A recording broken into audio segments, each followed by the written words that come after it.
Welcome to the CTOx podcast. This is the place to be if you're a technology leader navigating the fractional CTO landscape. I'm Marissa Brassfield, joined by Lior Weinstein, the visionary behind CTOx. Here, we cut through the noise to deliver actionable insights for CTOs at every stage, whether you're looking at your first five-figure client or actively building systems to scale. That's right. You'll learn principles, not just tactics, to transform your technical expertise into a thriving fractional practice. Let's dig in. Welcome back to the CTOx podcast. The leaders people trust the most aren't the ones who never fail. They're the ones who admit it when they do. Today, we're flipping the script on failure. Instead of hiding mistakes, we'll explore while being open about your screw ups makes you even more credible, even more trustworthy, and ultimately even more effective as a leader. By the end of this episode, you'll see failure not as a liability, but as one of your greatest leadership tools. Lior, welcome back. Oh, this is great. This is one of those classic entrepreneurship topics that, people underestimate and underappreciate and have a lot of fear from. So I'm excited to talk about it. Yeah, and a lot of the conversation out there is around failing forward, but what we talk about is failing spectacularly. What do you mean by this? And what's the danger of leaders who hide failures? So one of the mental models when I talk about on failure is uh, it's all related to kind of love and trust. And so it's easier to see it with your kids. Like when your kids fail, what do you feel? And usually you feel fine. Meaning, of course, you feel sad for them, but you don't think they're idiots, right? You don't make them against them. And that's the same. And so the next level up, what happens when your employees fail? Right? Also a lot of empathy, right? You're not like completely disappointed. You might be a little disappointed, annoyed, whatever, but on the person, if you're the right leader, good leader, you're probably full of empathy, and you're trying to understand where did it come from, make sure they feel good again to try again because it's not the end of the world, right? But when people self-reflect, that goes away. They have no empathy at all to themselves. And entrepreneurs that have led a business, so if you're in the CEO position, failure is just par for the course. You're Any entrepreneur you talk to has failed way more times than they have succeeded. It doesn't mean like they've closed 50 more businesses they'd have open. But in terms of decisions that worked out, way more decisions didn't work out than decisions that work out. So entrepreneurs, like at the helm of a company, intimately understand this. They understand that that's the nature of risk. You have a certain level of uncertainty that comes in when you're creating a business, when you're really creating anything, also when you create art, and you're taking a risk of like, I have a vision. I think if I do these activities, these actions, this payoff, this outcome, this reality is going to expose itself and it's going to build. And that doesn't always work out. And for you as a service provider, especially a new service provider coming in, you need to adopt that mentality, that mindset as you build your business. And also when you're with your client, you're side by side to the client. So sometimes they're going to fail. Now, what are you going to do when they fail? When they made a bad call? You're going to support them. Are you going to say, hey, don't worry about it? Oh, yeah, it sucks. Okay, let's just recognize it sucks, right? But let's look at the positive. Very important psychological trick, right? Half glass full. Let's look at the positive. What lesson there? Never lose the lesson. It doesn't matter what happened. Never lose the lesson. And then what are we going to do next time? Right? Let's figure out what are we going to do next time and again. And that, just turn that to yourself. When you fail, just say, "Oh shit, I fail." Now we have this, like you and I, when we do our touch base call. I say it all the time, like, "Hey, that Lior, that old Lior, don't worry about him. That's not me. That's Lior in the past. So I I need to learn love from that, him. by the way. Yeah, I need Every to learn. time, every time Yeah, you say it. yeah. Just tell me he's an asshole, right? Was he an asshole? I need to know if he was an asshole, right? And hopefully he wasn't. But it's he. It's not me, because it's the past, and we can't change the past, and we have to recognize it. But if you're in the present and you're not admitting reality, you're not admitting the past, your ability to create trust with people around you is extremely limited. extremely limited. And the reality is, you're always in the present, and you have to show up in the present. And if you show up in the present in a way that you're trustworthy and you own whatever you're talking about, then you're going to build trust. And that's the only thing we can do as humans. That's really the only thing. I mean, that's the only thing you can do in a relationship. Once you can build trust, you can build value and you can kind of co live and do all the things. But if you don't have trust, you have nothing. So for me, and I fail all the time, and fail means just the decision is the the decision I make didn't work out like I thought it's going to work out, right? Uh, Again, never lose the lesson. And it happens to me all the time. I make so many decisions every week, hundreds of decisions every week for so many businesses, so many activities, so many things in my personal life. And a lot of them don't work out. And that's okay. As long as you learn, as long as you're honest about it and you communicate around it. So for me, a lot of it, the fail spectacularly is, first of all, fail honestly and publicly. Probably you don't need to put it on social media, but you certainly need to put it in front of the people you're working with, because that also gives them the permission to know that it's not the end of the world when they fail. Because as soon as everybody shares feedback about what they learned, we can make a new decision and we can find the pathway. We can find a way to the rainbow. And that's what I refer when we generally talk about like public failure, fail spectacularly, which basically means just show it, don't hide it, And take big swings, take big swings. and a lot of it we use language from the scientific method, because talking about a hypothesis, okay, here's what happened, ooh, here's what the data showed us. It's not necessarily like, here is my self-worth as a human making this decision. It's okay, here is what we tested, here was the Yeah. hypothesis we tested, here's what we learned. But there is some reputation implications when leaders try to hide mistakes and make it look like those failures never happened.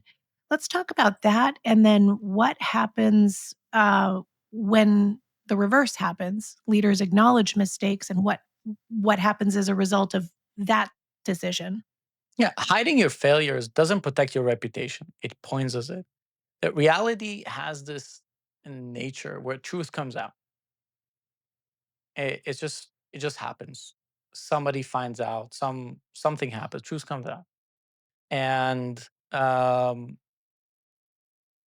the closer you are to the truth and understanding the circumstances of what made you decide and act in a certain way, can help people connect with you.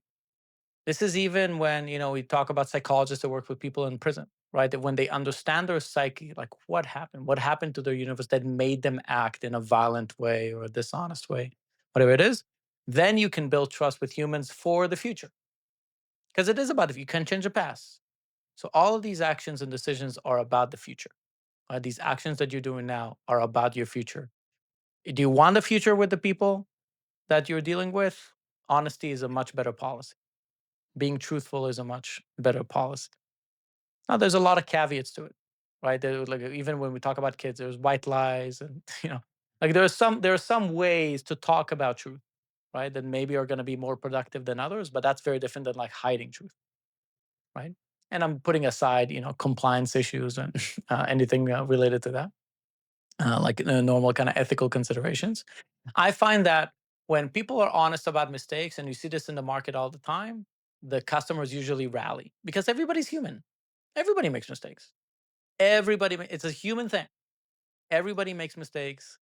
Everybody find themselves in a lie some way or another. Everybody find themselves in a bad decision somewhere. It's a human thing. It's a normal human thing.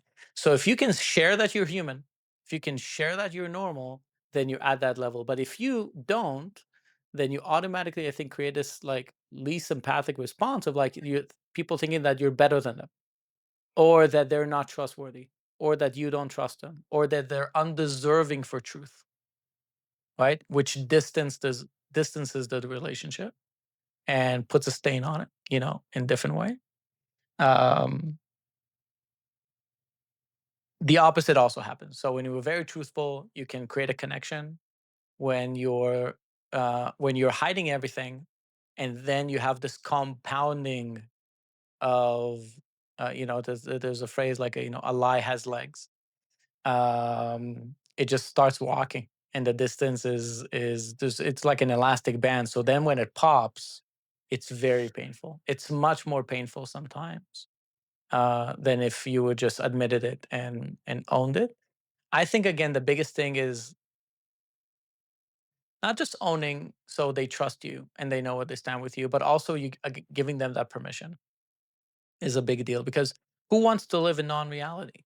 Like, you want to live in reality. So part of it is, yeah, maybe you screwed up, but other people screw up all the time. Do you not want them to tell you? Don't you want to be in a world where you understand what's going on? So I think we see it with public brands. We certainly see it within companies. We see it within relationships, couples and teams and those kind of things. Um, I think it just makes it way harder to recover if you hide. Now, I would say though, it's valuable to know how to present it. Let's go there. What is the right way to present failure when it's you that's failing? And then when you're hearing someone report to you that there's a failure, the right way to respond to that? I think there's um,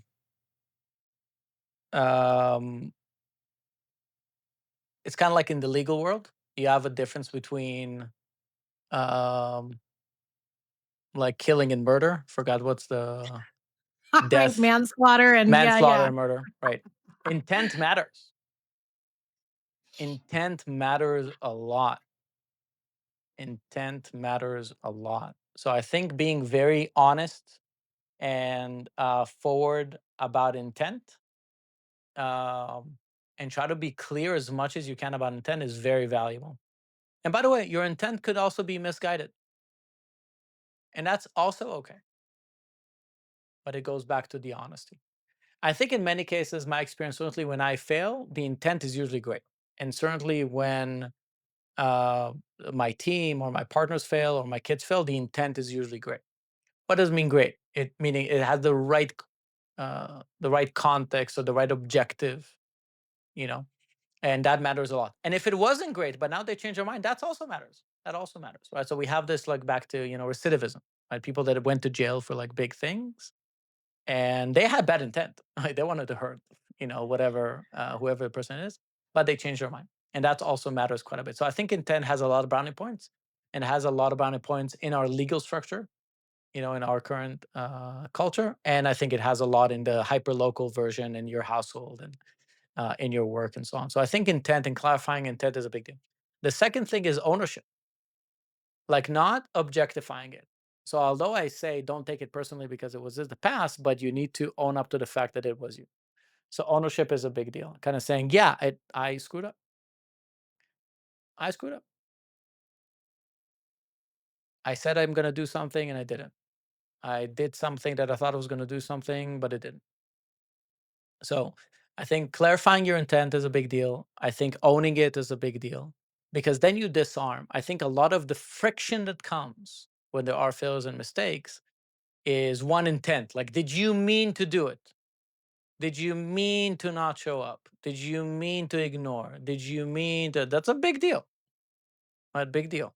So the next one is, are you going to not own it? Are you going to ignore the fact that you were the one that was related to this failure, or own this failure, or whatever it is? And as long as those two things happen, I find that relationship on the other end is completely diffused. Like, it's disarmed. Yep, we recognize it fucked up. It's bad. Nobody wanted it. You didn't want it. I didn't want it. Customers didn't want it. I Doesn't matter. Relationship didn't want it. But it's human, and we're not infallible. So I think intent and ownership are big factors. And then trying to clarify what would happen from your perspective and name it as your perspective. That's another trigger point, right? Like, if you're saying, well, it's because, like, you're putting the blame somewhere else. You're putting the blame on the market, you're putting the blame on the person, you're putting the blame on the client, on the employee, on the manager, whatever that is. And trying to describe it more like a journalist would. I try to be factual, and with caveating, from my perspective, here's what I saw. right? Because if you clarify that, then you also caveating that the fact that you didn't have all the facts, right? You didn't consider all the things. I think if you triage through the failure point with those, that's pretty good. I also like to talk about solutions. Here's what I would do next time. Here's what I would do differently next time. Or if I had known XYZ, here's how I would have acted or made a decision differently. I like that as well because I don't like just like people that talk about problems without them talking about potential solutions. But certainly, if you talk about problems, try to talk about intent, try to talk about perspective, try to talk about ownership, and try to be as objective about it as possible. I think that's a very good way, both personal and professional, to talk about your failure. And by the way, and if it's funny, then levity is great. Levity is great. Life is short. Levity is great. Fun is great. Joy is great. So if you're not talking about something that's super dramatic, I would certainly add levity as well when I can. Yeah, great points. And, never underestimate a great retrospective. We use Hmm. a strategic coach process called the experience transformer. And it's as a team, one of my favorite ways for us to come together and band together after situations that sometimes feel like a colossal unfolding, cascading of failure. And it's like, okay, let's schedule some time. We all had perspectives into this, to your point, and to share those perspectives. So it's like, what worked? What didn't work? What are some improvement ideas we have? And if we could do this all over again from scratch, how could we do it better? That process as a team is very healing and can really bring people together because you get to kind of clear it out of your bodies, but also come from that perspective of improvement ideas. How can we make it better in the future? And really protect each other from some of the things that get exposed in that kind of a retrospective when you're looking back at a problem. Yeah, I think the guilt is such a powerful emotion, and it's very destructive. And there's something about sharing, talking about your problems. That's why therapy works, for a lot of people. There's something about sharing that reduces the weight of that story, of that failure story. And it reduces it because other people are like accepting and they're participating. And the thing about business, I mean, I would say it in life in general, but certainly in business, it's never a single failure point. It's never a single failure. That's just the reality of it. There's usually when something goes wrong, 30 things go wrong.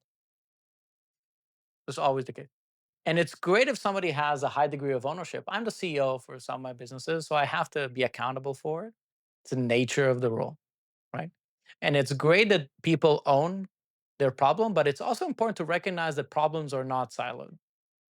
It's never one thing, it's never one person, it's never a single circumstance. Do you have a lot of influence? Could it have also stopped or changed direction with you? Yes, but it could also stop and change direction 20 other intersections before it came to you, or maybe after it passed your hands. And I think that's important. And it's great to have accountability. It's great to have ownership, and I recommend and expect it. And it's also important as an organization and as a person to understand failure is never a single point failure.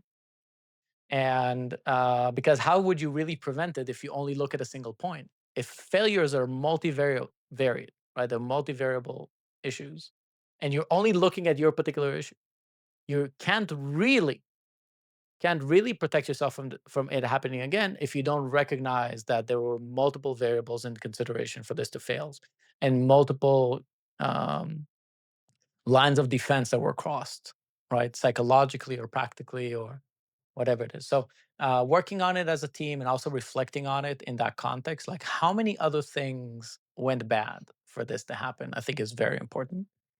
Um, and also diffuses the emotional connection to it is like, oh, it's because of Lior that this has failed. It diffuses it for me and it diffuses it for the company and the team, right? If you do the debrief correctly, which is really just acknowledging in a group format what happened, and in a group format also ideating where everybody thinks the failure points were and where everybody thinks the healing points are. Like, how do we heal this, for next time, and how do we talk about it for next time? So it really reduces the stress, and it reduces the point of ownership to the point that you recognize you did have a part of it, but not the only part. And certainly, as a chief, you're going to have more weight than others, but you're trying to create systemic solutions for things, and you're not a system; you're just a person. Oof. Yeah, and I'm glad you brought up guilt because that is one aspect of it. There's another piece that sometimes comes up, which is the fear of judgment and being Mm. judged by others when you make mistakes and admit them. And there's such powerful social dynamics inside companies, inside teams, with client relationships. And we are just hardwired to not get excommunicated from the tribe or to lose favor. And depending on the team dynamics, that can go toxic really fast. Um, let's talk about that that part of the game. It's not mitigating the fear of judgment, but just managing it. I think it's real. I think everything has risk. Like, there's the mistake you did and its implications, like what it created, and there's also the implications of admitting it. Right? It has implications. It's not implication free. I'm not sure, because that's just not humanity, right? Um, Part of it, like, we had cases where we need to make certain judgment calls in the organization of, are we gonna, communicate or deal with a client in a certain way? And there are implications to us uh, going quote unquote public with these things, right? And there are implications for us to, let's say, stand our ground, on certain things, because we have hundreds of members, we have employees, we have contractors. Do we want to put their lives at risk because we want to be truthful, for example, or honest?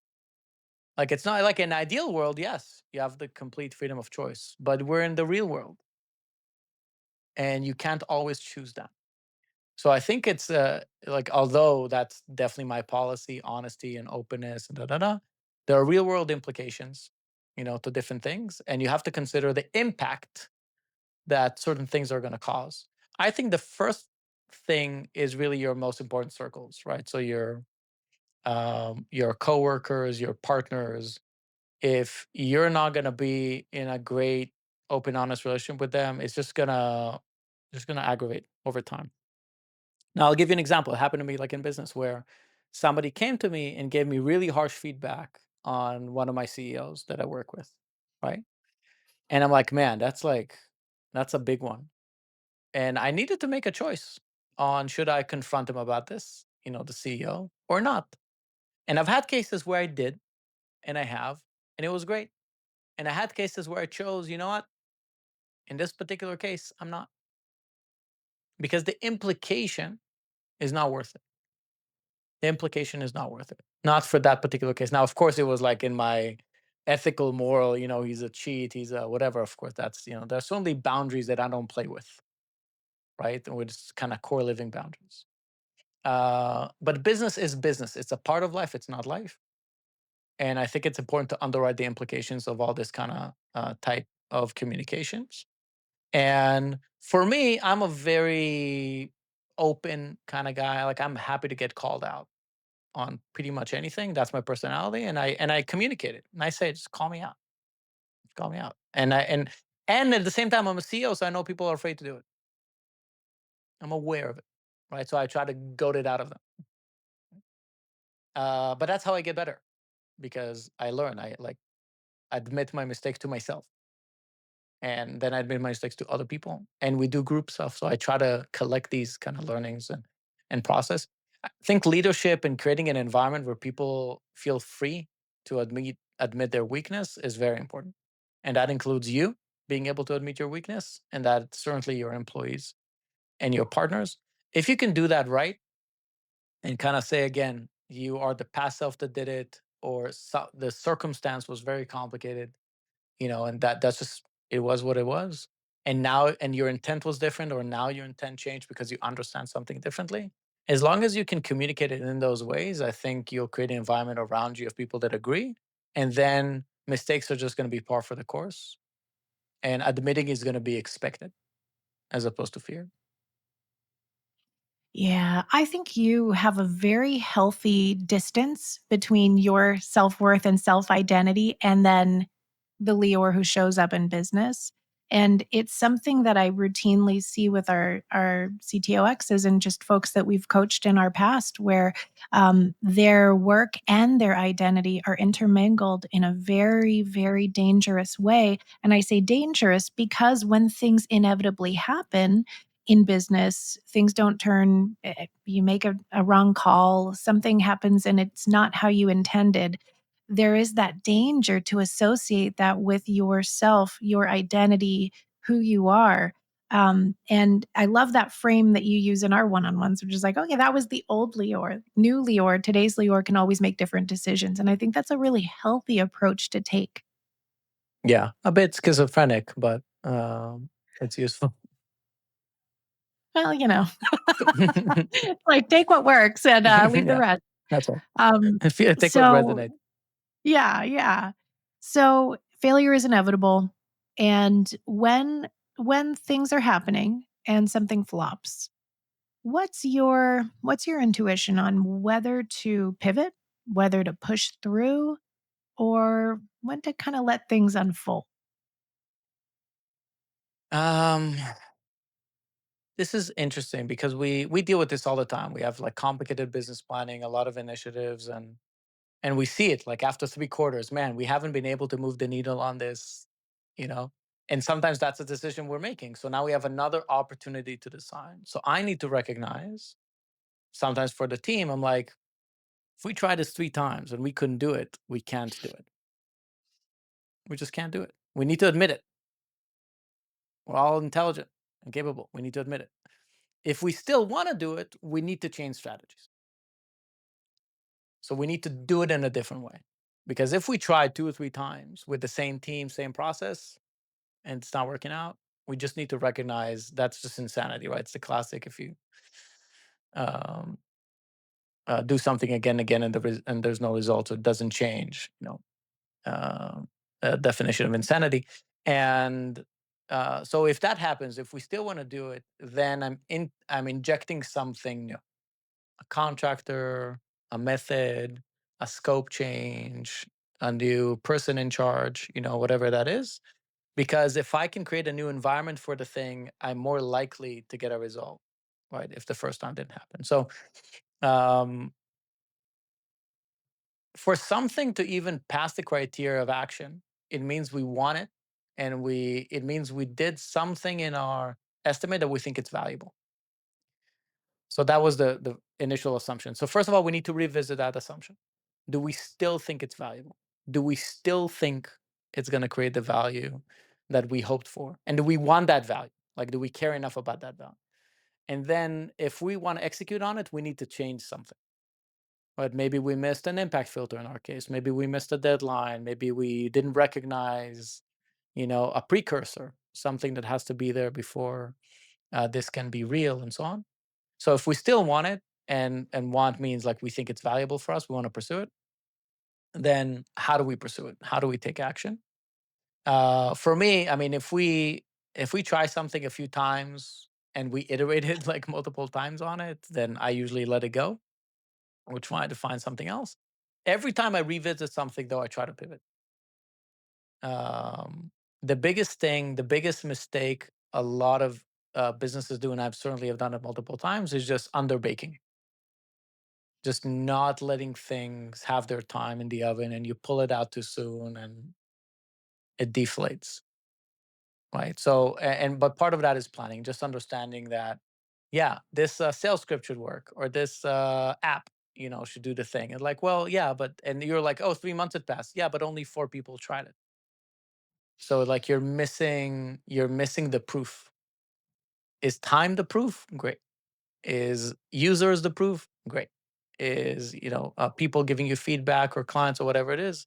Great. We see this in the accelerator. Somebody would join, and let's say they schedule suddenly a coaching call with me after 5 months, and I haven't seen them since the game plan.